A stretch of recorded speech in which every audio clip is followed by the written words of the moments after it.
tax exempts apply for 3 years.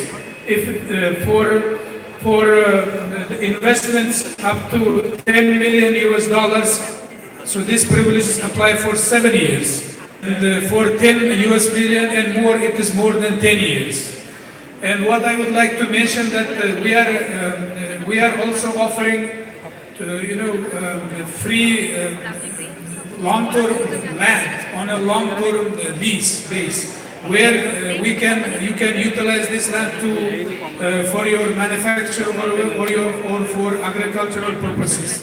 And another advantage is if you bring your raw material for the manufacturing purpose in your facility in one of the free economic zones, you are exempt from any tax from import duties. And another advantage of the Uzbekistan market for implementing joint projects is it is a very strategic location. Uzbekistan is located in the center of Central Asia, and it is very well connected with all countries in the region and CIS countries. And besides, we have a free trade agreement with all CIS member countries, which makes this total market is around 300 million people total market with that your products can reach. And one more particular the aspect that I would like to mention, that it is in pharma industry we have a very big scope for implementing joint projects.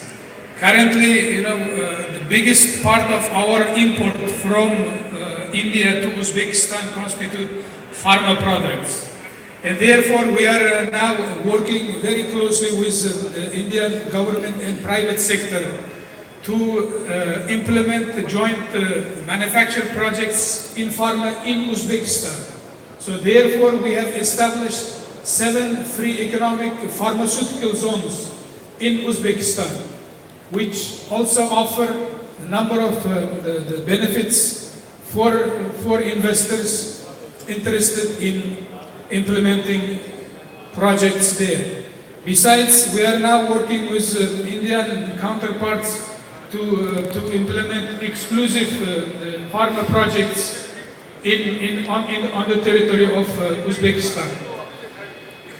We think right now the level of our volume of the bilateral trade is around 350 million US dollars, and this is very below the potential that our countries have. So when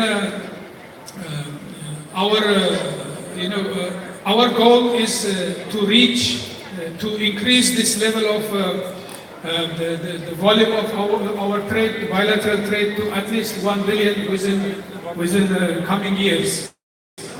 And I would like to stress one fact that now our leadership at our political dialogue is very active and very close. Only for the past 1 year only, the Honorable President of Uzbekistan, His Excellency Mr. Shavkat Mirziyoyev, and the Honorable Prime Minister of India, Mr. Narendra Modi, they had for the past 2 years, 1 year, they had 2 meetings, and so this shows the high level of importance that both sides attach to develop our bilateral cooperation. And as Honorable Minister of Commerce, Mr. Prabhu mentioned that very soon we are going to have an intergovernmental commission session on trade and economic cooperation between Uzbekistan and India, which will take place in Tashkent. And we hope that these interactions will help us to make better use of the opportunities that we have in trade and economic fields. Thank you very much.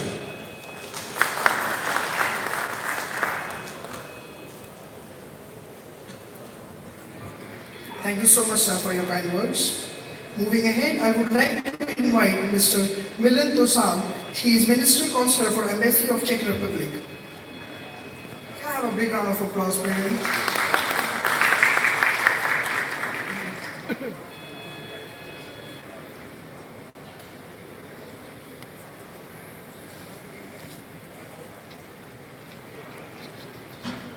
Honorable Minister, Excellencies, distinguished dignitaries on the dais, and esteemed guests. First of all, I would like to thank Mr. Rajesh Grenka for inviting the Czech Republic and letting us the space for presenting something about our country. Czech Republic is a medium-sized country in Central Europe and on the area of 70,000 square kilometers with 10 million people. I'm saying that India. When people ask me how would I describe our economy, I always say that we have been historically industrialized country. The propelling sectors of our economy are engineering, automotive, chemical industry. Now, the message is that half of my duties, 50%, consist of the railway sector. And if you imagine, our small country has the densest railway network and the connection in the world. Presently, Czech Republic performs economically as one of the tigers within the European Union. Our GDP is growing by 4.4% a year. The unemployment is nearly 1%. Inflation we maintain to be as low as 1.5%. And also, we are proud about positive trade balance and the low fiscal debt. India also performs very well, and these facts turns into the growing taste of the Czech companies having the business with their Indian counterparts. But talking about India, I would like to highlight one thing. The Czech companies more and more explore the Indian regions. Czech Republic was a partner country in the West Bengal summit in January of this year.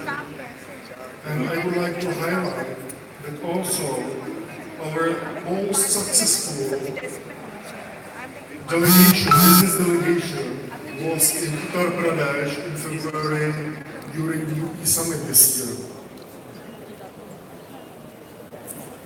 Our embassy is very active regarding supporting the Czech businesses networking with the Indian counterparts.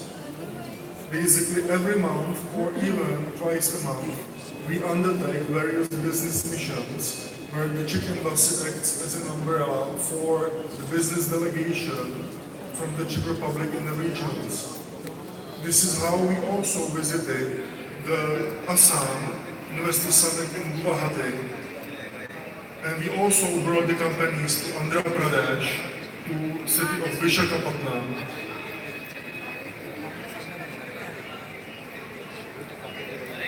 We also planning to have many missions up front. At this point, Czech Republic is already set to be a partner country in Odisha Summit in October of this year. And we have already tied up with the West Bengal in 2019.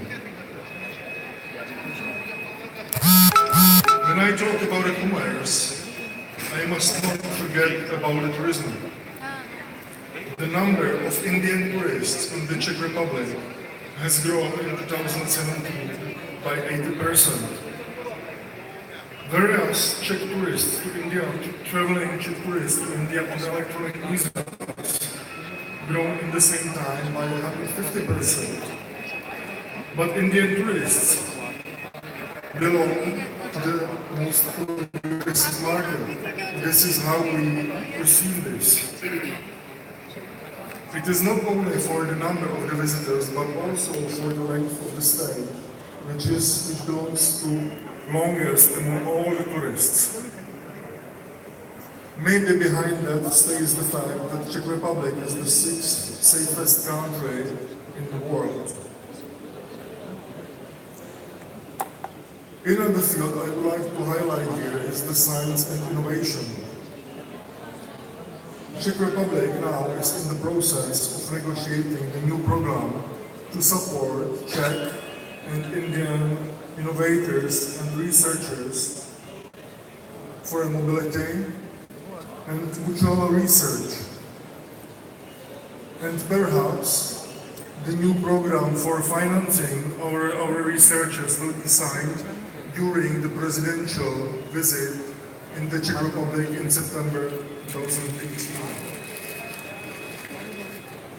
As my colleague previously said, Czech Republic also is setting up or planning joint trade commission meeting with Honorable Minister Suresh Prabhu during this week in the Czech Republic.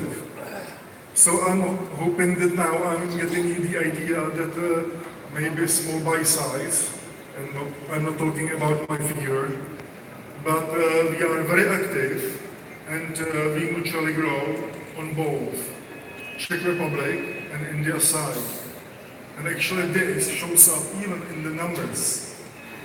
The bilateral trade has reached $1 billion in 2017.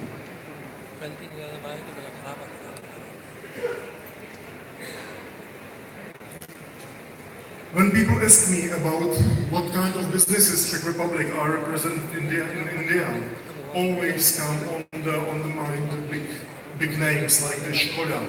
Everybody knows the Škoda or Skoda if you want to choose cars. But from my experience as a commercial counselor, it is the small enterprises who are the pillars of the bilateral exchange trade.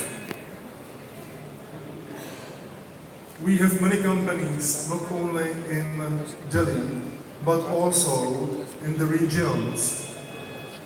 And the government of the Czech Republic supports this by establishing two governmental trade agencies, one in Mumbai and one in Bengaluru.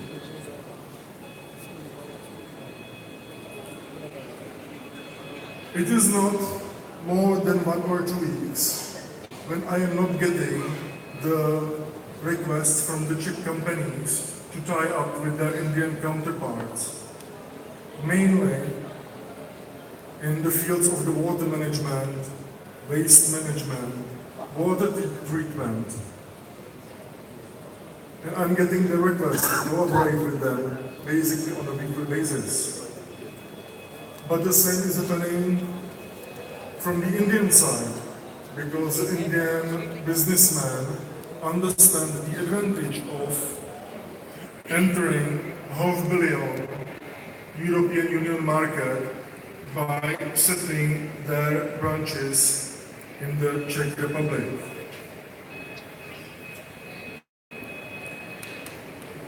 To conclude, after I finish, I would like to tell you, please feel free to come and exchange the contacts with me. I'm based here in Delhi and I'm always glad to receive you at the Embassy of the Czech Republic. Thank you.